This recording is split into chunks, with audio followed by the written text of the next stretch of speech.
हरिओम श्रीराम अंबद।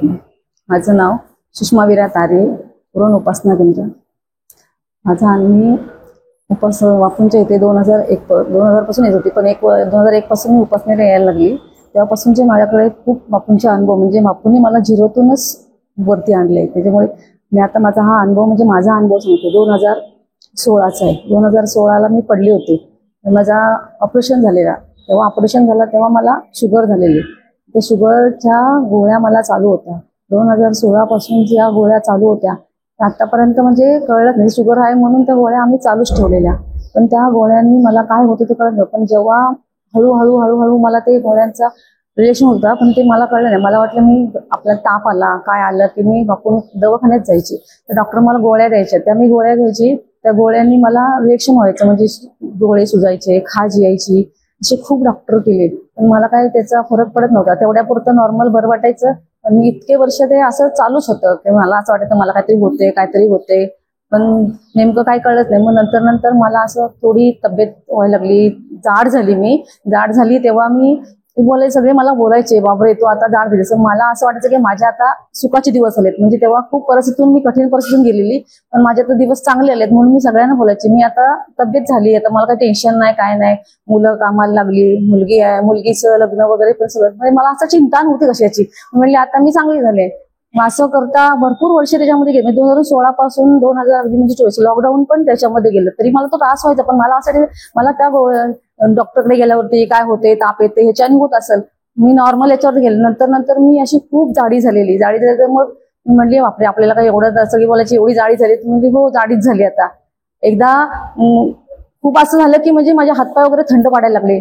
माझी बहीण आलेली, ती मला म्हणली चल आपण पुण्याला जाऊया। ते साठे डॉक्टरांकडे केलं, ते म्हणले तुमचे सगळे रिपोर्ट केले, सगळे माझे रिपोर्ट यांच्याकडे नॉर्मल आहे। साठे डॉक्टरांकडे ते म्हणले तुम्हाला काय प्रॉब्लेमच नाही, सगळे रिपोर्ट तुमचे नॉर्मल, म्हणजे किडनीचा केला, कॅन्सरचे केले, सगळे रिपोर्ट केले, पण माझे सगळे रिपोर्ट नॉर्मल यायचे, त्याचं काही कळलंच नाही। नंतर माझी बहीण म्हणली चल आपण पुण्यात जाऊया। मग पुण्यात आम्ही त्यांच्याकडे गेलो, तिथे गेल्यावर त्यांनी सुद्धा तेवढे रिपोर्ट केले।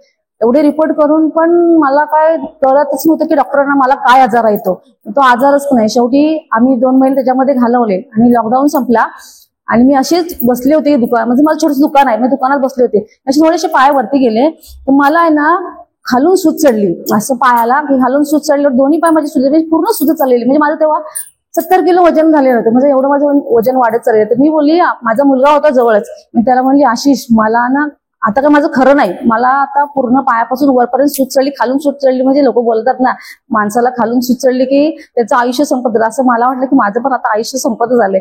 म्हणली आता आपल्याकडे पर्याय काय नाही। शेवटी बघा लास्टला आपल्याला आपल्या बापूंची आठवण, आपला सद्गुरू म्हणजे आपला विश्वास असतो, म्हणजे एक विश्वास असावा पुरता करता हरता गुरु व्हायचा।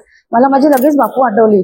मी माझ्या मुलाला बोलली की बापूंना फोन, म्हणजे आता बापूंनाच सांगायला पाहिजे आपण। मग त्यांनी लगेच मिलावीरांना फोन केला, पण लॉकडाऊन पासून आपलं क्लिनिक बंद होतं आणि ज्या दिवशी आम्ही फोन केला त्या दिवशीच मिलावीरा त्या बोलल्या की आपलं क्लिनिक उद्याच उघडते। म्हणजे बघा माझं इतकं चांगलं होतं की बापूंनी मला वेळेत तिथे गेलं। तिथं आम्ही गेल्यानंतर क्लिनिकला गेलो, त्या म्हणले उद्या सकाळी, आम्ही सकाळी इथून लवकर गेल्यावरती आमचा 4था नंबर होता। तिथे गेल्यावरती मी सगळे रिपोर्ट दाखवले मिलावीरांना, त्यांनी रिपोर्ट बघितले, मला म्हणले तुम्ही बसा। मग दादांकडे गेल्यावरती दादांनी रिपोर्ट बघितले, त्यांनी मला सांगितले तुम्ही पुन्हा रिपोर्ट करा। मग आम्ही पुन्हा घरी आलो, ते म्हणले उरणला, तुम्ही बोलली उरणला केले तर म्हणले चालेल। उरणला येऊन आम्ही दुसऱ्या दिवशी रिपोर्ट केले, तिसऱ्या दिवशी रिपोर्ट घेऊन परत दादांकडे गेलो।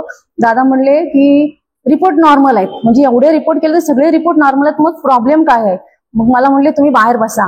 मग पौरसिंह आणि दादा, मिलनवीरा, अजून आतमध्ये होते ते शकांबरवीरा होत्या, असे सगळ्यांनी ते परत त्यांनी म्हणजे असं बोलून सगळ्यांनी मग मला सांगितलं की पौरसिंह काय बोलले की आपण आता लास्टचा पर्याय म्हणजे ती शुगरची जी मला 2016 पासून गोळी चालू होती ती गोळीची टेस्ट करूया। मग तेव्हा त्यांनी ती गोळीची टेस्ट केली, करायला पाठवलं मला। मग इकडे आम्ही ती टेस्ट केली, टेस्ट केल्यावरती की त्या गोळीमध्ये मला प्रॉब्लेम होतो, म्हणजे आपल्या बापूरायांनी मला एका म्हणजे त्या गोळीत मला प्रॉब्लेम होती, इतकं गोळी स्ट्रॉंग होती।